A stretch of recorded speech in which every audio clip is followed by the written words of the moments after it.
فيلم النهاردة حلويات وزبادي في الخلاط. بيبدأ فيلمنا بشاب بيعمل علاقة مع أي بنت تعجبه بدون ما يلمسها نهائي. شك الدبوس يا معلم، لأن عنده قوة خارقة كان نفسنا تبقى عندنا، بتخليه يعكس الشعور ناحية أي شخص هو حاسس بإيه. يعني إذا كان بيتألم تحس أنت مكانه بالقلم، إذا كان بيفكر في السيكو سيكو تحس أنت مكانه. وده اللي استغله مع صحباته في المدرسة، وده اللي هتشوفه معانا دلوقتي. يلا بينا. بيبدأ فيلمنا مع كيلي، شاب في المدرسة بيعجب بزميلته دومينيك، ودي البنت الوحيدة اللي في المدرسة اللي مش بتتنمر عليه، وخصوصا من ان هو بيتعرض للتنمر الشديد من نيلسون وصحابه، ومن كتر ما هما بيضربوه بيتنمروا عليه حطوه في سلة الزبالة وقعدوا يضحكوا وصوروا عشان يفرجوا المدرسة كلها عليه. وبيتعب كيلي جدا من الموقف ده، وخصوصا ان هو عنده مرض غريب ان هو بيحب ياكل الاشياء الغريبة. وبتحاول امه تعالجه باي طريقه وبتجيب له دكتور مخصوص ليه في البيت، لكن الدكتور بيستعجب من حالته جدا وما بيعرفش هو ايه المرض النادر ده. لكن مامته ما بتفقدش الامل ان هي تدور على حل لعلاج ابنها. وفجأة مامة كيلي وهي طالعة من المحل شافت شخص عجوز اسمه فلوجر بيدعي ان هو يملك قدرة غريبة على علاج اي حد من اي مرض، واللي بتخلي مامة كيلي تصدق الراجل العجوز ان بتيجي ست كبيرة ماشية على عكاز بتحط فلوس في الصندوق وبيعالجها بشكل مفاجئ جدا وبيخليها تستغنى عن ان هي تمشي بعكاز تاني. بيستغرب كل اللي واقفين من موقف، وبتستغرب معاهم مامة كيلي، وفجأة بتقرر ان هي تاخده معاه للبيت عشان يشوف حل لعلاج ابنها. وهما واقفين ظهر شخص اسمه ريدو وطلب منه ان هو يبطل ياخد الدواء اللي هو بيتعاطاه، وان هو سرقه من قبر اجداده. لكن فروجر بيرد عليه وبيقوله ان هو مستحيل يبطل هذا الدواء عشان بيديله قوة وصلابة، وبيضرب فروجر بالقلم. لكن اللي بيحس بالقلم هو ريدو عشان القوة الخارقة اللي بتكون عند فروجر. وبتكون القوة الخارقة عند فروجر ان اي حد عايز يأذيه يتأذى بنفس الأذى اللي هو كان ممكن يأذيه بيه.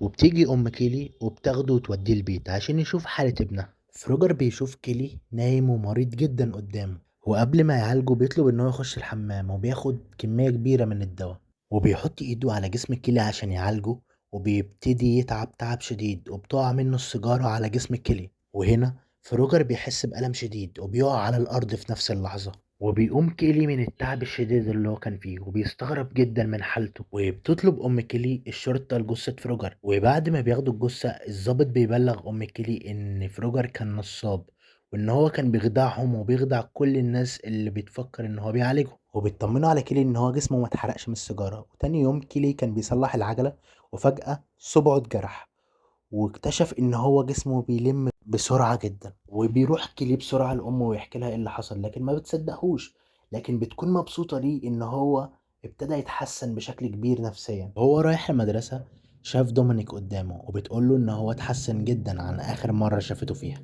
وبعد ما بتسيبه وبتمشي بيشوف ريد وبيكون متعصب منه جدا وهيبتدي يضربه عشان كان بيكلم دومينيك. وبيفتكر ريد ان في كل الاحوال هو اللي مع المكسب. بيستفز ريد عشان يضربه، واول ما بيضربه في بطنه ريد هو اللي بيتوجع. وبيفضل يحاول ان هو يضرب ريد، لكن هو اللي كان بيحس بكل الضرب اللي ضربه، لغاية ما وش رد بيتشلفط وبيكون كله دم. بيقول عليه ملبوس وبيسيبه وبيجري من المكان. وأول ما بيخلص من المدرسة بيرجع البيت عند أمه وبيشوف مدرس من المدرسة وهو أبو رد جاي يسأل ويقول إيه اللي حصل. لكن كيلي بيقول له إن هو ما ضربهوش، وأبو رد بيكون واثق من كلامه عشان عارف إن رد أقوى من كيلي بكتير. وبيحكي كيلي لأمه على كل حاجة حصلت في اليوم، وما بتصدقش ام كيلي ايه اللي بيقوله، وبتجرب بنفسها وبتكتشف ان هي اللي بتحس بالوجع. وبيحاول يحط ايده على النار ولكن ما بيحسش باي احساس ناحية النار. وبيترجى كيلي والدته ان هي ما تحكيش السر ده لاي حد. وبيروح كيلي المدرسة تاني يوم وبيحاول طالب من الطلاب ان هو يضربه،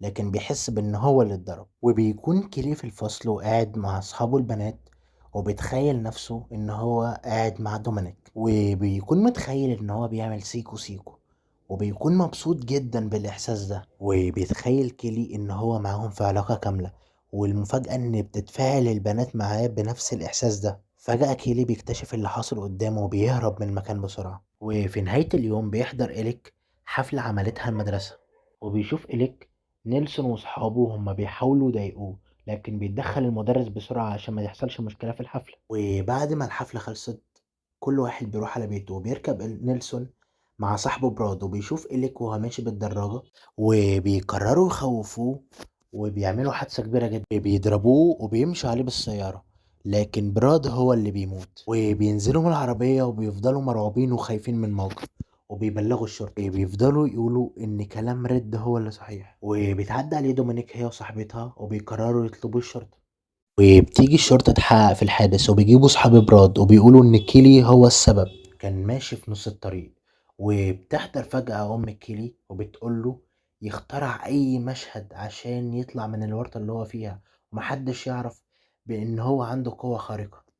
وبتكون سامعة دومينيك كل اللي بيتقال، اللي عرفت ان كيلي ما بيتأثرش بأي شيء. وبيجي اليوم التالي وبيكون صحاب براد متجمعين وبيفكروا في فكرة يأذوا بيها كيلي عشان ينتقموا منه بسبب صاحبهم اللي مات. جات لهم فكرة ان هم يخربوا البيت اللي هو عايش فيه بعد ما امه تروح على شغلها، لكن اليوم ده بتكون امه تعبانة جدا ومريضة وما بتكونش قادرة تطلع، وهو بياخد السيارة بتاعتها وبيروح يجيب لها دواء. وبعد ما كيلي طلع شلة براد جت وشالت الحجر اللي تحت البيت، وده حصل ماس كهربي شديد وحصلت حريقة في البيت وانفجر بيت كيلي، وتوفت أمه على الحال. وبيحاول كيلي إن هو ينقذ أمه من الموت وما بيتأثرش بالنار، لكن للأسف والدته توفت بسبب نيلسون وأصحابه. وبيقرر كيلي الانتقام، وبيجي روديك على المستشفى وبيقول للشرطي إن كيلي معاه حاجة تخص أجداده وهو الدواء، ولكن الشرطي بيرفض يسمع كلامه نهائي، خصوصا بعد حادثة والدته اللي فقدها. وتاني يوم بيتم مراسم الجنازة وبيروح ريديك على قبر والدته وبياكل العشب اللي على القبر، وبيجي الشرطي وبينقله للمؤسسة اللي هيعيش فيها الفترة الجاية. وبيكون نيلسون وصحابه في العربية اللي جنبه بيفضلوا يزعجوه وبيشتموه لحد ما يقرر الانتقام منهم، وبينط من العربية وبيروح يستناهم عند النهر لحد ما يجوا يوصلوا. وأول ما نيلسون وصحابه وصلوا وواحد فيهم نزل المايه، بيقدر كيلي إن هو يسرق ملابس شخص من صحاب نيلسون، بيقطعها وبيحطها حوالين رقبته عشان الإحساس اللي حسه كيلي يحسه الشخص التاني. زي ما قلنا بيعكس الشعور. وفجأة بيحس الولد ده بالاختناق الشديد وبيبتدي يغرق، وصحابه ما بيبقوش عارفين ايه السبب. وقبل ما يكمل ايه كيلي قتل الباقي، بيحضر الضابط فجأة على المكان وبيضطر كيلي ان هو يهرب. وبتيجي الشرطة عشان تحقق في قضية قتل صديق نيلسون، وبيكتشفوا ان هو غرق عادي في النهر، هما بيبقوش عارفين يوصلوا لأي نتيجة. وبيجي تاني يوم وبيكون نيلسون وتوني في معمل المدرسة، وبيدخل عليهم كيلي وبيضطر يستفزهم عشان يضربوه، وبيرمي توني على كيلي مواد كيميائية.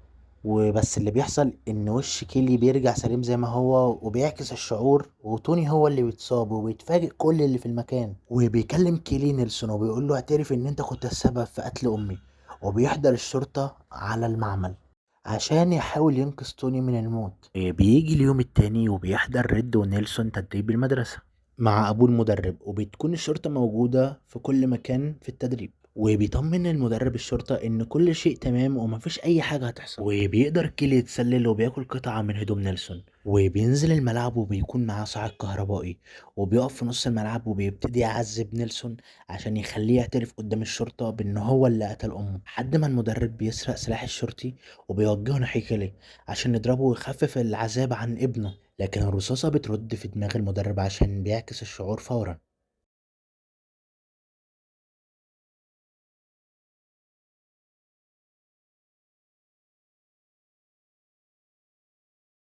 وبتقنعه إن هو يتخلص منها بمساعدة ريديك والشرطة، وبيجتمع الجميع عند قبر ريديك المحفور، وبيبتدي ريديك يعمل الطقوس أمام القبر المحفور. وبتكون دومينيك موجودة وخايفة على كيلي جدا من اللي بيحصل، وإن بيحصل لكيلي تحول رهيب.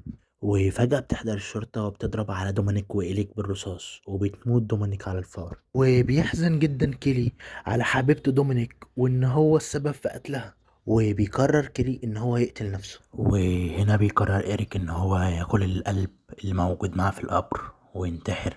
وفجأة بتحصل حاجة غريبة ما كانش حد يتوقع، بتحصل مفاجأة غير متوقعة، وهي إن دومينيك بتكون لسه عايشة. وبيتفزع الشرطة جدا من اللي بيحصل، ما بيبقاش عارف يعمل ايه. بتكون المفاجأة ان هي اخدت قوة كيلي، وهو نفس الشعور ان لو اي حد عايز يأذيها يتأذى بنفس الأذى اللي كان عايز يأذيه ليها.